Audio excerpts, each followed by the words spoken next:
தேவன் ஒவ்வொருத்தரையும் அப்படிதான் பார்க்கிறாரு. சீமானா சீமாட்டியா பார்க்கிறாரு. அவரால் முடியும், அவரால் முடியும். தேவனுடைய வார்த்தையை நீங்க விசுவாசிக்கும் பொழுது கட்டாயமா உங்களாலையும் முடியும். தேவன் உங்களை அப்படிதான் ஆக்குவார். ஹல்லேலூயா.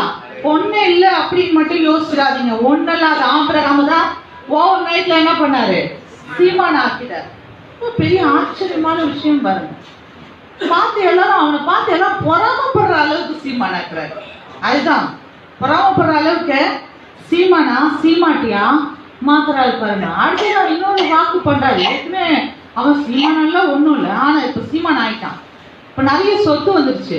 ஆனா முக்கியமா அதை ஆளக்கூடிய வாரிசு என்ன பண்ணல, அவனுக்கு இல்லவே இல்லை. ஆனா அவனை பார்த்து சொல்றாரு, நான் உன்னை பெரிய ஜாதியாக்குவேன், நான் உன்னை பெரிய ஜாதியாக்குவேன்னு சொல்றாரு. அவன் யோசிக்கவே இல்லை. பார்த்தீங்களா? அவன் யோசிச்சான். பெரிய ஜாதிக்கு நான் கொஞ்சம் தடுமாற்றம் வருது அவனுக்கு. ஏன்னா நான் எப்படி இருக்கிறேன், எனக்கு வயசாயிடுச்சு, எனக்கு வயசாயிடுச்சு, என் சரீரம் செத்து போச்சு, என் மனைவியோட சரீரம் செத்து போச்சு, இனி எப்படி ஆகும்ன்ற யோசிச்சுட்டு இருக்கிற நேரத்துல ஆண்டவர் வந்து பேச. ஆதியாகமம் 17 அதிகாரம் 5ஆம் வசனம். இனி உன் பெயர் ஆபிரகாம் எனப்படாமல் நான் உன்னை திரளான ஜாதிகளுக்கு தகப்பனாக ஏற்படுத்தினபடியா உன் பேர் ஆபிரகாம் எனப்படும். ஆபிரகாம் அடுத்தது. உன்னை மிகவும் அதிகமாக பலுக பண்ணி உன்னிலே ஜாதிகளை உண்டாக்குவேன், உன்னிடத்தில் இருந்து ராஜாக்கள் தோன்றுவார்கள், பின்வரும் சந்ததிகள் தோன்றுவார்கள். 16ஆம் வசனம். நான் அவளை ஆசீர்வதித்து அவளாலே உனக்கு ஒரு குமாரனையும் தருவேன், அவள் ஜாதிகளுக்கு தாயாகவும் அவளாலே ஜாதிகளின் ராஜாக்கள் உண்டாகவும் அவளை ஆசீர்வதிப்பேன் என்றார். ஆமென். ஹல்லேலூயா. எங்க பிள்ளையே இல்ல, அவனை கூப்பிட்டு சொல்றாரு, உன்னை பெரிய ஜாதியாக்குவேன், உன்னை பலுகி பெருக செய்வேன். அவங்க மனைவியை பார்த்து சொல்றாரு தேவன், அவங்க வந்து ராஜாக்களுக்கு தாயா, இவ்விடத்துல இருந்து ராஜாக்கள் தோன்றுவார்கள். ஹல்லேலூயா. ஒவ்வொருத்தரும் அப்படி நினைங்க. ஆமா, என் பிள்ளைகள், என் சந்ததியில இருந்து ராஜாக்கள் தோன்றுவார்கள். தேவன் அப்படித்தான் ஆசீர்வதிச்சிருக்கிறார். தேவன் அப்படிதான் ஆசீர்வதிச்சிருக்கிறார். உங்களையும் என்னையும் ஏதோ நீங்க சும்மா வந்து இந்த இடத்துல உட்கார்ந்துட்டு இல்லை, சும்மா வந்து இந்த இடத்துல உட்கார்ந்துட்டு இல்ல. பாருங்க, தேவனுடைய வார்த்தைய அவரே நீங்க சுமந்துக்கிட்டு வந்து உட்கார்ந்துட்டு இருக்கிறீங்க. கர்த்தராகிய இயேசு கிறிஸ்துவ நீங்க சுமந்துட்டு வந்து வச்சிருக்கீங்க. அவரை விசுவாசத்தால்தான் இந்த இடத்துல வந்து உட்கார்ந்து இருக்கிறீங்க. ஏதோ சும்மா வந்து நானும் டைம் பாஸ் பண்றதுக்காக இங்க வரல. தேவன் உங்களை அழைச்சிருக்கிறார். ஹல்லேலூயா. தேவன் ஆபிரகாமை எப்படி அழைச்சிருக்கிறாரோ உங்களை அது மாதிரி அழைத்து கொண்டு வந்து இங்க உட்கார வைத்திருக்கிறார். இந்த வார்த்தைகளை தேவன் என்ன பண்றாரு, கேட்க வைத்திருக்கிறார். ஏன்னா உங்களுக்குள்ள இருக்கிற சந்ததிகள், உங்க சந்ததிகள்லாம் எப்படி தோன்றுவார்களாம்? ராஜாக்கள். ஹல்லேலூயா. எவ்வளவு பேர் ஆசைப்படுறீங்க, என் பிள்ளை எப்படி இருக்கணும், ராஜாக்கள். அப்படிதான் தேவன் அப்படிதான் உங்க சந்ததியில இருந்த ராஜாக்களை தோன்ற பண்ணுவாரு. ஒண்ணும் இல்லாத இடத்துல வந்து தேவன் ஆரம்பிக்கிறார். அப்படி அவரை செய்கிறார். எப்படி காட்டினார்னா முன்கூட்டியே அவர் காமிச்சிட்டார். முன்கூட்டியே எப்படி காமிச்சார்னா ஆதியாகமம் 1ஆம் அதிகாரம் இந்த சூழ்நிலை நம்மளை பார்க்க சொல்றாரு.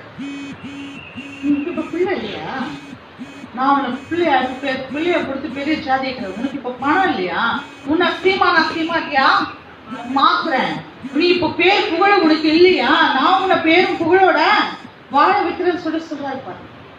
நம்மளை பார்த்து எந்த எப்படியும் நீங்க ரொம்ப கம்மியா அழ போடுறாதீங்க. உங்களை நினைச்சு ரொம்ப விளையேற பெற்றவங்களா தேவன் உங்களை உருவாக்கி இருக்கிறார். ஹல்லேலூயா. ரொம்ப விசேஷமானவர்கள் நீங்கள், எனக்கு விசேஷமானவர்கள். காட்டு புஷ்பத்தை பார்க்கலாம், நீங்க எனக்கு என்ன பண்றீங்க, விசேஷமான ஆளா தேவன் நம்மள உண்டாக்கி வச்சிருக்கிறார். அவரை நினைக்க நினைக்க ரொம்ப ரொம்ப ரொம்ப சந்தோஷமா இவ்வளோ நல்ல தேவன் எப்படிலாம் நம்மளை நேசிக்கிறாரு பாருங்க, எப்படி விசேஷ விதமா நம்மளை பாக்குறாரு. இப்படி ஒன்றும் இல்லாத நேரத்துல நம்மளை எடுத்து எப்படி உருவாக்கி அவர் மகிழ்கிறாரு பாருங்க. ஹல்லேலூயா. நல்ல தேவன் கற்றுக் கொடுக்கிறார், நம்மளுக்கு கற்றுக் கொடுக்கிறார். நான் பேசினேன்ப்பா, நான் பேசி பேசிதான் எல்லாத்தையும் என்ன பண்ணிருக்கேன், நான் பார்த்தேன். இப்படி எல்லாம் இந்த பூமி இருக்கிறத பார்த்தேன். இப்படிலாம் இந்த வானம் இருக்கிறத நான் பார்த்தேன். அதனாலதான் என்ன ஆச்சு, எல்லாமே உருவாயிட்டு இருக்கு. ஒரு பெரிய ஒரு லேண்ட் வாங்குறீங்க. இப்ப அந்த லேண்ட வாங்குறீங்கன்னா சும்மா அந்த லேண்ட பாப்பீங்களா? எப்படி பாப்பீங்க? அந்த பிளான் எல்லாம் ஃபர்ஸ்ட் உங்களுக்கு ஏற்கனவே மைண்ட்ல தோணிடும். அந்த இடம்லாம் நம்ம இங்க வாங்குறதுக்கு முன்னாடியே எப்படி இருக்கும், நல்லா சுத்தி கார்டன் இருக்கும், சுத்தி கார்டன் இருக்கும். அழகா கார்லாம் வந்து நிக்கிறதுக்கு நிறைய பிளேசஸ்லாம் நிறைய இருக்கணும், போர்ட்டிகா இருக்கணும். ஃபுல்லா அந்த இடத்துல ஃபுல்லா பெரிய வீடு இருக்கணும், பிள்ளைங்க நல்லா விளையாடணும். அதுக்கேற்ற மாதிரி அந்த இடத்துல கிரவுண்ட் இருக்கணும், ஸ்விம்மிங் பூல் இருக்கணும், இவ்வளவு பெரிய வீடு இருக்கணும். எல்லாருக்கும் வீட்டுக்கு கெஸ்ட் யாருன்னா வராங்களா, வாங்க, அவங்கள அழகா தங்க வைக்கிறதுக்கு ஒரு ரூம். நம்மளுக்கு எல்லாத்துக்கும் செப்பரேட்டா. ரொம்ப சின்ன வயசுல நான் ஒரு ஆண்டி வீட்டுக்கு போவோம் பாருங்க. அப்போ நாங்க கிறிஸ்துக்குள்ள வந்து புதுசு. அந்த வீட்டுல பார்த்தா 8 ரூம் இருக்கும் ஃபுல்லா. எதுக்கு ஒவ்வொரு வீட்டுக்கு, அந்த வீட்டுக்கு போனாலே ஒவ்வொரு ரூம்க்கு ஓடி ஓடி ஓடி ஓடி வர்றதுதான் வேலை. இவ்வளவு வச்சிருக்கிறாங்களே, எவ்வளவு வச்சிருக்கிறாங்களே, எல்லாத்தையும் பார்த்துட்டு வருவேன். அப்போ ஜீவன் மாதிரி இருப்பேன் நான். எல்லாம் வச்சுப்பேன். டைனிங் டேபிள்ல பார்த்தா அவ்வளோ ஃப்ரூட்ஸ் வச்சிருப்பாங்க, ஃபுல்லா நிறைய ஸ்நாக்ஸ்லாம் வச்சிருப்பாங்க. அது அசால்ட்டா இருக்கும். இதுக்கெல்லாம் நம்ம எல்லாம் ரொம்ப காத்துக்கிட்டு இருக்கணும். நீங்க ரொம்ப அசால்ட்டா எல்லாமே டேபிள் இருக்கு, இவ்வளவு ரூம் இருக்கு, எங்க வீட்டுல ஒரே ஒரு ரூம் தான் இருக்கு அப்படின்னு சொல்லி எல்லாம் அதை பார்த்து வச்சுப்பேன். அந்த நிறைய கார்டன்லாம் பூவெல்லாம் எக்கச்சக்கமா இருக்கும், எதை பறிக்கிறதுன்னு தெரியாது, பறிச்ச திட்டுவாங்க வேற. இல்ல அது வேற அவ்வளோ ஆசையா இருக்கும் பாருங்க பார்க்கும்போது. அப்போ தேவன் எப்படி நம்ம, எனக்கு அந்த மாதிரி ஆசை ரொம்ப, நம்ம இந்த மாதிரி இடத்துல இந்த மாதிரி ஒரு வீட்டுல வாழணும். அவங்க எல்லா பிள்ளைங்களுக்கும், அவங்களுக்கு மொத்தம் 6 பிள்ளைங்க, 6 பிள்ளைங்களுக்கும் ஒவ்வொரு ரூம், அவங்களுக்கு ஹஸ்பண்ட் அவங்களுக்கு ஒரு ரூம், கெஸ்ட் யாருன்னா வந்தாங்கன்னா அவங்களுக்கு தனியா அது ஒரு பெரிய ரூம். அது பாருங்க எப்படி வச்சிருக்காங்க, அவ்வளோ அவ்வளோ அழகா வச்சு பார்த்து நான் ரொம்ப ஆசைப்படுவேன். நான் நினைப்பேன் அப்போ வசனம் கேட்டிருக்கேன், கர்த்தர் உங்களை மிகுதியா வலிகை பெருக பண்ணுவாரு. ரொம்ப யோசனையா இருக்கும், வலிகை பெருக பண்ணுவாரு சொல்றாங்க. ஆனா நம்ம வீட்டுல ஒரு சின்ன விஷயத்துக்காகவே ரொம்ப நாள் வெயிட் பண்ண வேண்டியதா இருக்கு, ரொம்ப நாள வெயிட் பண்ண வேண்டியதா இருக்கேன்ட்டு. ஏன்னா வசனம் தெரியல பாருங்க ஃப்ரெண்ட், வசனம் எனக்கு தெரியல. தெரிஞ்சிருந்தா நான் அப்படி சொல்லியிருக்க மாட்டேன். கட்டாயமா கர்த்தர் என்னையும் இப்படிதான் வைப்பாரு. ஒரு லேண்டை பார்க்கும் போதுன்னா எப்படி பார்ப்போம்னா, இப்படி இருக்கணும், வீடு எப்படி இருக்கணும், அப்படி இருக்கணும்னு சொல்லிட்டு நிறைய கற்பனையா பார்ப்போம் பாருங்க. அப்போ வெறுமையான லேண்டை நம்ம எப்படி பார்க்குறோம், அந்த லேண்ட் இல்லை அந்த இடத்துல, ஆனா எப்படி பார்க்குறோம், இவ்வளவு பெரிய சபை எழும்ப போகுது, இந்த இடத்துல பாருங்க இவ்வளவு ஜனங்கள் ஆத்துமாக்கள் வரப்போறாங்க, எல்லாம் அப்படி ஆக்குறோம். இதை நம்ம பேசுறோமா இல்லையா? என்னுடைய வாழ்க்கை எப்படி இருக்குன்னு அப்போ இருக்கிற சூழ்நிலையை நம்ம பார்க்கல, காலி லேண்டா இருக்குது என்ன பண்றது அப்படின்னு சொல்லிட்டு நம்ம போய் யாரும் விசனமா போய் அங்க உட்கார்றதே இல்லை. அதே மாதிரி நம்ம வாழ்க்கை வெறுமையா இருக்கும் போது விசனமா இருந்துடக்கூடாது. ஹல்லேலூயா. ஆமா, விசனமா இல்லாம அது எப்படி இருக்கணும், அது எப்படி இருக்கணும்ன்றதை நம்ம பார்க்கும் போது பாருங்க அப்படியே மாறும். ஹல்லேலூயா. இன்னும் நல்லது, எவ்வளவு அருமையான எண்ணங்கள்லாம் நம்மளுக்குள்ள வச்சிருக்கிறாரு, எப்படி சிந்திக்கக்கூடிய ஒரு ஆற்றலை நம்மளுக்குள்ள அவர் வச்சிருக்கிறாரு. நீங்க இப்படிதான் இருக்கணும், நீங்க நல்லா இருக்கணும். ஒரு வேர்ல்ட் டிஸ்னி ஒருத்தர் என்ன பண்ணாராம், அவர் ஃபர்ஸ்ட் அவர் மைண்ட்ல எல்லாத்தையும் வேர்ல்ட் டிஸ்னி எல்லாம் அந்த படங்கள்லாம் நீங்க பாப்பீங்களா, இங்கிலீஷ் சின்ன பிள்ளைங்களுக்கு இந்த மாயாச்சல கதைகள் அதெல்லாம் வரும் பாருங்க. வரும்போது எல்லாம் பயங்கரமா அதெல்லாம் உண்டாக்கி அதை கிரியேட் பண்ணி வச்சிருக்கோம், சூப்பரா அப்படியே வச்சிருக்கோம். அது உருவாக்குறதுக்கு அவர் எப்போ பிளான் பண்ணி அதை செய்யறதுக்கு பல வருஷம் ஆச்சு. அது உருவாக்குறதுக்கு பல வருஷம். ஃபர்ஸ்ட் அவர் மைண்ட்ல எல்லாத்தையும் கொண்டு வந்துட்டாரு முதல்ல. அப்ப தேவன் எப்படி சிந்திச்சார், மைண்ட்ல ஃபர்ஸ்ட் எல்லாத்தையும் கொண்டு வந்துட்டார். முதல்ல அவர் எப்படிலாம் இருக்கணுமோ அப்படிலாம் அவர் பார்க்க ஆரம்பிச்சிட்டாரு. அதுக்கப்புறம் அவர் பேசி எல்லாத்தையும் உருவாக்குறாரு. நம்ம வாழ்க்கை எப்படி இருக்குன்னா ரொம்ப மிக சிறப்பா இருக்கணும்னு தேவன் விரும்புறாரு, மிக சிறப்பா இருக்கணும்னு சொல்லிட்டு தேவன் விரும்புறாரு பாருங்க. அப்படி உங்களை பார்க்க ஆரம்பிங்க, உங்க வாழ்க்கையோட பார்க்க ஆரம்பிங்க. படிப்புலையா ஹையஸ்டா வரணும். நான் தான் ஸ்பெஷல். தேவன் எப்படி வச்சிருக்கிறாரு, என்ன ஸ்பெஷலா வச்சிருக்காரு, என்ன ரொம்ப ஸ்பெஷலா வச்சிருக்காரு. நான் ஹையஸ்டா வருவேன். தேவன் எனக்கு அதீத ஞானத்தை எனக்கு கொடுத்துருக்கிறாரு. எனக்கு இந்த நீங்க செய்த ஒரு சின்ன வேலையா இருந்தாலும் அதுல ஸ்பெஷல் ஆக்குவார் தேவன். ஹல்லேலூயா. சின்ன வேலையில கூட ஸ்பெஷலா இருக்கிறார். ஏன்னா அப்பேற்பட்ட ஒரு ஆற்றல தேவன் உங்களுக்குள்ளாக என்ன பண்ணி வச்சிருக்கிறார். அதை யோசிக்காம நம்ம வேற எதுனா யோசிக்கணும். அப்பதான் தேவன் நினைவுகள் நான் உன்னை குறிச்சு ரொம்ப பெருசா யோசிச்சிருக்கிறேன். யோசிப்பு அருமையான போனான். ஆனா அந்த இடத்துல உண்மையுத்தமா வேலை செய்யறான். சின்ன சின்ன வேலை, தோட்ட வேலை, அது செஞ்சாலும் பெர்ஃபெக்ட் ஆகும். அப்புறமா பில்டிங் கன்ஸ்ட்ரக்ஷன் மாதிரி எதோ கொண்டு வச்சிடும், அதுவும் எல்லாமே பெர்ஃபெக்ட் ஆகும். ஏன் அப்படின்னா எதை செஞ்சாலும் அவன் எப்படி செய்யறான், முழு ஆற்றலை வெளிப்படுத்தி அவன் செய்யறான். முழு ஆற்றலை வெளிப்படுத்தி ஏன் செய்யறான்னா தேவன் அவனுக்கு எப்படி கொடுத்துட்டாரு, முன்கூட்டியே சொப்பனத்துல காமிச்சிட்டு என்ன சொல்றாருன்னா, எல்லா அரிக்கட்டும் சுத்தி கீழே விழுந்து கிடக்கு, ஏன் அரிக்கட்டு மட்டும் எப்படி இருக்கு, நிக்குது. இப்ப அவனுக்கு கொடுத்த ஒரு பெரிதான ஒரு நோக்கத்தை தேவன் வச்சிருக்கிறாரு. அவன் மைண்ட்ல செட் பண்ணிட்டான். அது செட் பண்ணிட்டான். வானத்து நட்சத்திரம் இல்ல 11 நட்சத்திரமும் என்ன பண்ணுது, என்ன வணங்குது. சூரியனும் சந்திரனும் சேர்ந்து என்ன வணங்குது அப்படின்னு சொல்றான். சொன்னதை என்ன பண்ண, அந்த வணக்கத்தை என்ன பண்ணிட்டான், அவன் மைண்ட்ல செட் பண்ணிட்டான். வேற எதுவுமே இல்லை. எல்லாம் அவனை சுத்தி பயங்கர நெருக்கம். சகோதரர்களால நெருக்கப்படுறான், அங்க இருக்கிற சுற்றி உள்ள வேலையாட்களால நெருக்கப்படுறான், அதிகாரிகளால நெருக்கப்படுறான், அந்த அதிகாரியோட ஓனர் மனைவியால நெருக்கப்படுறான். ஆனா இதெல்லாம் அவன் பொருட்படுத்தவே இல்லை. ஆனா அவன் எதை மட்டும் மைண்ட்ல வச்சுட்டு அவன் வேலை செஞ்சுட்டு இருக்கான். உண்மையுமா இந்த அரிக்கட்டுலாம் எப்படி சுத்தி என்ன வணங்கிச்சோ அந்த நாள் வரும். இந்த சூரியனும் சந்திரனும் நட்சத்திரங்களை எப்படி என்ன வணங்கினாங்களோ அந்த நாள் வரும். அதுக்காக அவன் என்ன பண்றான்னா வேட்டிக்குல இருக்கான். அவன் சோர்ந்து போகவே இல்லை. ஜெயில தூக்கி போட்டா நீங்க எல்லாம் ஹாப்பியா இருப்பீங்களா? தப்பே செய்யாத ஒரு ஆளு ஒன்னும் இல்லை, நீங்க ஒன்னும் தப்பே செஞ்சிருக்க மாட்டீங்க. யாராவது உங்களை குற்றப்படுத்திட்டா முடிஞ்சு போச்சு. என்னை எப்படி அவங்க சொல்லலாம், என்னை எப்படி சொல்லலாம், அதுவும் என்ன பார்த்து எப்படி சொல்லலாம் அப்படின்னு சொல்லுங்க. அவனை பார்த்து அவ்வளவு பெரிய அபாண்டமான ஒரு பழி வந்த போதும் அவன் என்ன பண்ணல, அழுதுகிட்டு கண்ணீர் வடிச்சுட்டு அவன் ஜெயிலுக்குள்ள உட்கார்ந்துட்டு இல்லாம அங்க இருக்கிற எல்லாரையும் காவல்காரர் வேலையில இவனுக்கு கொடுத்துட்டாங்க. ஜெயிலு வேலையை இவனுக்கு கொடுத்து வச்சிருக்காங்க. அங்கேயே போனா ஹையர் போஸ்டிங் தான் கொடுத்துட்டு எல்லாத்தையும் பார்த்துட்டு எல்லாரையும் விசாரிச்சுட்டு இருக்கிறான். அப்ப தேவனுடைய சிந்தை, தேவன் கொடுக்குற எண்ணங்கள் அதை நம்ம மனசுல நம்ம வச்சிட்டோம்னா நம்ம வாழ்க்கையில என்ன இருக்காது, சோர்வுகள் இருக்காது. ஹல்லேலூயா. ஆமா, தேவன் நிச்சயமா என்ன உயர்த்துவான். நான் மேல இருப்பேன். தேவனை நான் இப்படியா இருக்க விரும்பல. இந்த சூழ்நிலையில நான் இருக்கிறத நான் விரும்பல. ஃபர்ஸ்ட் ஆஃப் ஆல் என் தேவன் விரும்பல.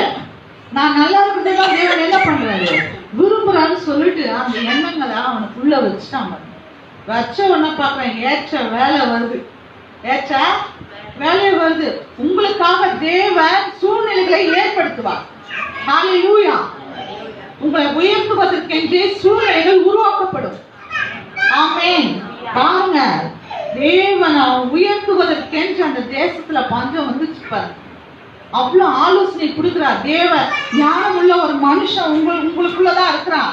அவனை சூஸ் பண்ணுங்க அப்படின்னு சொல்றான். அவனை அதிகாரி அப்படின்னு சொல்லிட்டு அப்படி சொல்றாரு பாருங்க. தேவன் சூழ்நிலைகளை உருவாக்குகிற தேவன். நீங்க நினைக்கலாம், ஐயோ இந்த சூழ்நிலை எல்லாம் அவ்வளவுதான்ட்டு. ஆனா சூழ்நிலைகளை ஜெயமாய் மாற்றக்கூடிய திறமைகளை ஆற்றலை தேவன் உங்களுக்குள்ளாக வைத்திருக்கிறார். ஹல்லேலூயா. எவ்வளவு நல்ல தேவன் பாருங்க. அதனால பெருமையா இருக்கிற வீட்டை பார்த்து பேசணும். நாமத்துல எல்லாம் உண்டாடு காசு டெய்லி பார்த்து சொல்லிட்டு இருப்பாரு. பேங்க் அக்கௌண்ட் வசதி என் களஞ்சியங்கள் பூரணமாய் நிரம்புவதாக நானும் பார்த்துட்டே இருப்பேன். நிரம்புவது ஆமேன்னு சொல்லுங்க. ஆமேன்பா சொல்லுவாங்க.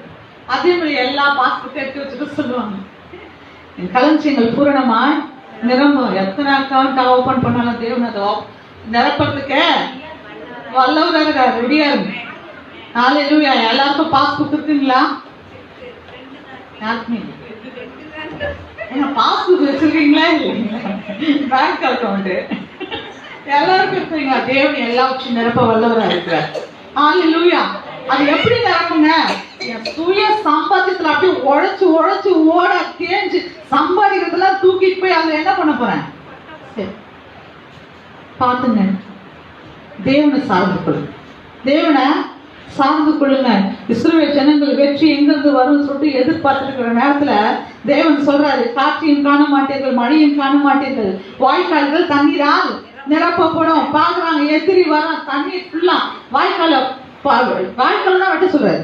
தண்ணி ஒரு இடத்துல இருந்து அனுப்பிட்டு அது பார்த்துட்டு வந்து எல்லாத்தையும் ஃபுல் பண்ணிடுச்சு. அடிக்கிற வெயில்ல எப்படி தெரிஞ்சு தெரியுங்களா? எதிரிக்கு பார்க்கும்போது எல்லாம் ரத்தம் மாதிரி தெரிஞ்சதுங்களா? எப்படி தெரிஞ்சது? ரத்தம் மாதிரி தெரிஞ்சது. அவ்வளவுதான். அச்சுச்சோ, எல்லாம் அங்கேயே காலினா நம்ம ஏமாத்துறோம், அவங்களே காலினா நம்ம ஏமாத்துறோம். அப்ப இதை காட்டிலும் பெரிய ஆள் அங்க யாரும் வந்திருக்கிறாங்க, அதனாலதான் இப்படி எல்லாம் ரத்த கடா இருக்கு. நம்ம இந்த இடத்துல நிக்கவே கூடாது, தலை தெறிக்க ஓடினாங்களா? தேவன் எப்படி செய்யறாரு பாத்தீங்களா? அப்படிதான் நாம நீங்க போயிட்டு கத்தி எடுத்துட்டு ஒத்தே குத்தி தேட்டு குத்தி எல்லாம் போறதுக்குள்ள எல்லாம் விடுஞ்சிடும். ஆனா தேவன் ஒரு செகண்ட்ல என்ன பண்றாரு? தண்ணியை திருப்புறாரு, வாய்க்கால விடுறாரு. வாய்க்கால விட்டோன்னா சூரியனை உதிக்குது பாருங்க, நல்லா அந்திவானம். சாயங்காலத்துல நேரத்துல அந்த சூரிய ஒளி தண்ணியில பட்டா எப்படி தெரியும்? எல்லாம் அப்படியே ரெட்டிஷா தான் தெரியும் பாருங்க. பார்த்தோன்னா அவன் பயந்து பார்த்துட்டு எல்லாம் தேவன் வந்து காட்டி காட்டி பயன்படுத்தி அனுப்பி விட்டுறது. ஒன்னும் பெரிய விஷயமே கிடையாது, எல்லாம் சும்மா காட்டி காட்டி எல்லாத்தையும் அனுப்பி விட்டுறாரு பாருங்க. அதே மாதிரிதான் தேவன் நமக்கு அவ்வளவு ஆற்றல திறமைகளை வச்சிருக்கிறார். சரிங்களா? ஒரே ஒரு சின்ன ஸ்டோரி பாருங்க. ஒரு பிச்சைக்காரன் போயிட்டு திருவோட எடுத்துட்டு போயிட்டு பிச்சை கேட்டுட்டே இருந்தான். ஒரு கடைக்காரன் என்ன பண்ண, டக்குன்னு அந்த திருவோட பிடிங்கிட்டு என்ன பண்ணும், அவரே பிச்சை பண்ணணும், இல்லைன்னா விரட்டி அமைச்சிடும். இதை விட்டுட்டு திருவோட கூடணும்னா அவனுக்கு பயம் வந்துச்சு. ஐயா மகாபிரபு, நீ பிச்சையே போட்டு எனக்கு ஒரு திருவோட்டை மட்டும் என்ன பண்ணிடு, கொடுத்துரு அப்படின்னு சொல்றான். இதை வச்சுதான் நான் பழக்கம் நடத்திட்டு இருப்பேன், இதை வச்சுதான் நான் பிச்சை எடுத்துட்டு இருப்பேன். அவர் என்ன பண்ணாரு, வாங்க ஒரு சும்மா இல்லாம ஒரு கத்தி எடுத்து சொரண்ட ஆரம்பிச்சு. அவனுக்கு இன்னும் பயம் வந்துச்சு. ஐயோ, இருக்கிறதே நம்மளுக்கு இது ஒண்ணுதான், இதுவும் போயிடுச்சுன்னா நான் எதை வச்சு பிச்சை எடுப்பேன் சொல்லிட்டு அவன் சொல்லிட்டு கதவுதான் நான் வெளியில நின்றுட்டு கொடுத்துருங்கயா கொடுத்துருங்க. அவன் சொரன்றதை நிறுத்தவே இல்லை. அந்த திருவோட்டை சொரன்றதை நிறுத்தவே இல்லை, சொரண்டிக்கிட்டே இருக்கிறார். ஒரு பாட்டி சொரண்டிட்டே பார்த்தா கொஞ்ச நேரம் கழிச்சு அது மேல இருக்கிற அந்த கருப்பு எல்லாம் உதிர்ந்து கீழே விழுந்துச்சு. பார்த்தா அப்படியே பல பழக்கிற தங்கம். அந்த அவ்வளோ பெரிய திருவோட தட்டு என்ன எப்படி இருக்கான், பல பழக்கிற அவ்வளோ தங்கமா. தங்க பிளேட்டை வச்சுக்கிட்டு பிச்சை எடுக்கிறான்னா அந்த பிச்சைக்கார பத்தி என்ன நினைக்கிறேன்? பாத்திரம் மண்ணில் சொல்லிட்டு இந்த அப்படி தட்டு இந்த கூடி இதை வச்சு இது யார் உனக்கு கொடுத்தான்னு சொல்லிட்டு கேட்கறாரு அவரு. இல்ல எங்க தாத்தாவுக்கு தாத்தா ஒருத்தர் பிச்சை எடுத்துட்டு இருக்கும்போது ஒரு மகான் ஒருத்தர் பிச்சையா போட்டாரு. மகான் ஒருத்தர் பிச்சை, அந்த மகான் உங்க தாத்தாவை பார்த்த விதமே வேற. நீ இனிமேல் பிச்சை எடுக்காத, இதை வச்சுக்கிட்டு பிழப்ப நடத்தி பெரிய சீமானா வாழ்ன்றதுக்கு தான் இந்த பிச்சையா போட்டிருக்கு. அவன் அதுக்கப்புறம் அவன் மனசை மாத்துறான். இப்படியா அப்படின்னு சொல்லிட்டு அதை வச்சுட்டு அதுக்கப்புறம் பிச்சை எடுக்கிறத நிறுத்திட்டான். அவனையும் பாருங்க, தேவன் ஓவர் நைட்ல பெரிய பணக்காரன் ஆகிட்டு. சூப்பர்லங்க. ஆமா, எனக்கு ரொம்ப அது படிச்சோன்னு வந்துச்சு. அதே மாதிரிதான் ஒரு வேறு பெற்ற ஒரு பொருளை நமக்குள்ள வச்சிருக்கோம். ஹல்லேலூயா. இயேசு கிறிஸ்து. அவர் யாரு? இயேசு கிறிஸ்து. பொக்கிஷம். அவர் தான் பொக்கிஷம். அவர் பேர் சொன்னாலே எல்லாம் பேய்கள்லாம் நடுங்கிறான். அவர் பேர் சொன்னாலே குணமாகும். அவர் பேர் சொன்னாலே எல்லா செழிப்பும், எல்லா செல்வ செழிப்பும் உண்டாகுது.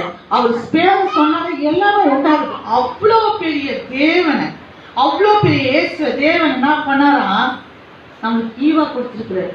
அவர் சொல்லிட்டாரு நம்ம நிறைய கொடுக்கலாம், ஆனா எல்லாவற்றையும் கொடுக்கக்கூடிய ஒருத்தரை நமக்கு தேவன் கொடுத்திருக்கிறார்.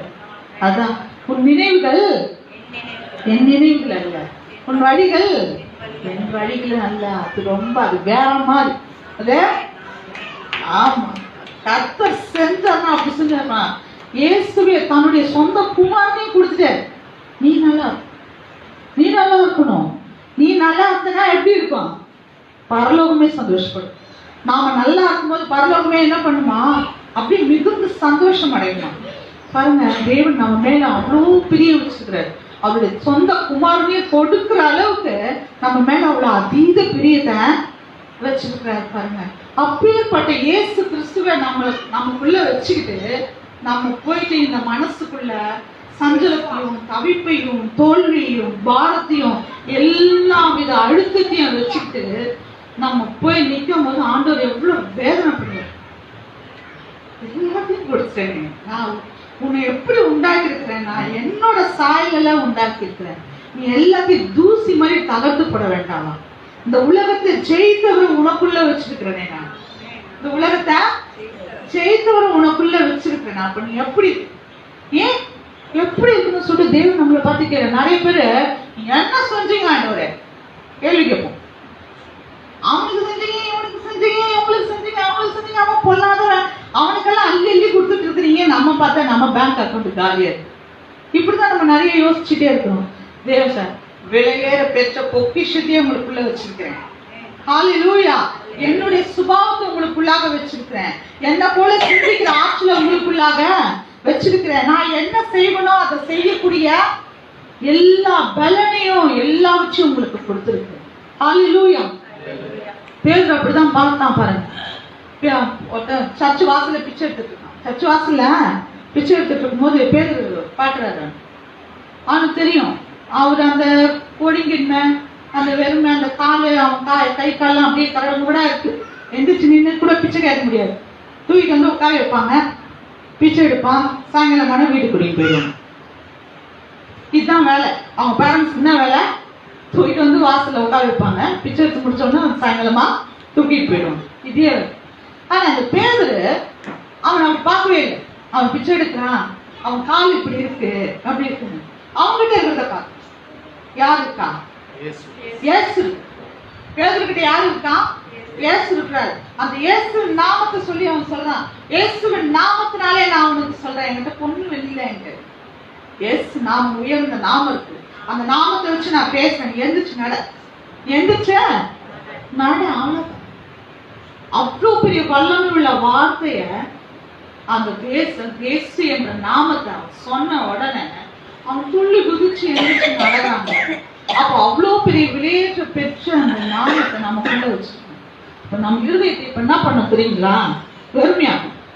நம்ம இருதயத்தை வாழ்க்கையை வெறுமையாக்கல, இருதயத்தை வெறுமையாக்கணும். அதுல இருக்கிற எல்லா குப்பையும் தூக்கி தூர போட்டுட்டு கர்த்தராகிய இயேசு கிறிஸ்து அந்த உயர்ந்த நாமத்தை, அந்த உயர்ந்த தேவன் எடுத்து உள்ள வச்சு நிரப்பணும். தேவன் கொடுத்த வாக்குத்தத்தங்கள் எல்லாவற்றையும் உள்ள வச்ச நிரப்புங்க. ஃபுல்லா டேங்க்ல இருக்கு. அற்புதமான ஒரு டேங்க். நம்ம ஹார்ட்ன்றது ஒரு அருமையான ஒரு டேங்க். சூப்பரா இருக்கு அந்த டேங்க். அதை நீங்க எவ்வளவுக்கு எவ்வளவு அதை நம்ம கிளீனா வச்சிருக்கிறோமோ, எவ்வளவுக்கு எவ்வளவு நல்லதை உள்ள வைக்கிறோமோ, அது அழகா வெளியிடும். அழகா வாயின்றது அழகான ஒரு டேப்பை கொடுத்துருக்கு.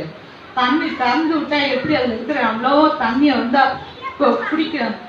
குடிக்க பயன்படுத்துறோம், பாத்திரம் கழுவுற, குளிக்க எல்லாத்துக்கும் நம்ம பயன்படுத்துறோம் பாருங்க. அதே மாதிரிதான் இந்த வாய் இருதயத்துக்குள்ளாக கிறிஸ்துவையும் அவருடைய வாக்குத்தத்தங்களையும் அவருடைய எண்ணங்களையும் அவர் எப்பேற்பட்டவர் என்ற ஒரு அறிவியை நமக்குள்ளாக நிரூபாங்க. அப்படி நிறைக்கும் பொழுது நம்ம வாயை திறந்தா எப்படி வருமா வார்த்தைங்க? கர்த்தர் எனக்கு இதை செய்வார். இயேசுவின் நாமத்தினால இது சரியாகும். இயேசுவின் நாமத்தினால என் சூழ்நிலை மாறும். இயேசுவின் நாமத்தினால என் கடன் எல்லாம் மாறும். இயேசுவின் நாமத்தினால நான் நல்லா இருப்பேன். நான் அநேகருக்கு ஆசீர்வாதமா இருப்பேன், ஆசீர்வாதமா இருப்பேன். சொல்லிட்டே இருங்க. நீங்க உங்களுக்கு மட்டும் ஆசீர்வாதமா இருந்தா பத்தாது. தேவன் அப்படி உங்களை உண்டாக்கவே இல்லை. அவர் பேசுறாரு, எப்படி உங்களை பாக்குறாருன்னா, நீ உலகத்திற்கு வெளிச்சம், பூமிக்கு உப்பு. உலகத்துக்கு வெளிச்சம், நீ பூமிக்கு உப்பா இருக்கிற. நீ வந்து மலையின் மேல இருக்கிற பட்டணம், மலையின் மேல இருக்கிற பட்டணத்தை யாரும் போயிட்டு ஐடென்டிஃபை பண்ண வேண்டியதில்லை. ஏங்க அவங்க வீடு எங்க இருக்கு? அவர் விடாங்க, அதோ அங்க இருக்கு பாருங்க, அதோ அங்க இருக்கு பாருங்க. மலையின் மேல இருக்கிற பட்டணம் கூட நம்மளை வைத்திருக்கிறார். ஹல்லேலூயா. தங்கின் மேல் ஏற்றப்பட்ட விளக்கான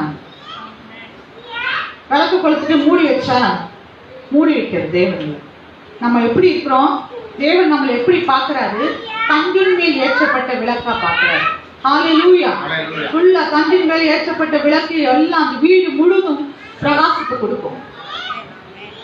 உங்களை அப்படிதான் வச்சிருக்கிறார். அநேக ஜாதிகளுக்கு ஆசீர்வாதமா வைத்திருக்கிறார். அநேக ஜாதிகளுக்கு ஆசீர்வாதமா இருக்கிறார். தாவீது எப்படி ஆசீர்வாதமா வச்சார்? யோசேப்பு எப்படி ஆசீர்வாதமா வச்சார்? எல்லாரும் வேதத்துல இதெல்லாம் பைபிள் எழுதி முடிச்சிட்டதால இவங்களை பத்தி தான் நம்ம பேசிட்டு இருக்கோம். ஆனா சரித்திரம் நம்மளையும் கர்த்தர் உங்களை அப்படிதான் வச்சிருக்கிறாரு. ஏன்னா சரித்திர நாயகர் உங்களுக்குள்ள இருக்கிறார். சரித்திர நாயகர் உங்களுக்குள்ளாகவும் எனக்குள்ளாகவும் இருக்கிறதால நம்மளுடைய எண்ணங்கள் எப்படி இருக்கணுமா? சிறப்பா இருக்கணும். அவர் சொல்றாரு, என்னுடைய எண்ணம் எப்படி இருக்குன்னா, பூமியை பார்க்கிற வானங்கள் எவ்வளவு உயர்ந்திருக்கிறதோ அப்படியா என்னுடைய நினைவுகள் எப்படி இருக்கு? உயர்ந்திருக்கு. உன் நினைவை காட்டிலாம் உயர்ந்திருக்குது. உன் வழிகளை காட்டிலும் என் வழிகள் உயர்ந்திருக்கிறது.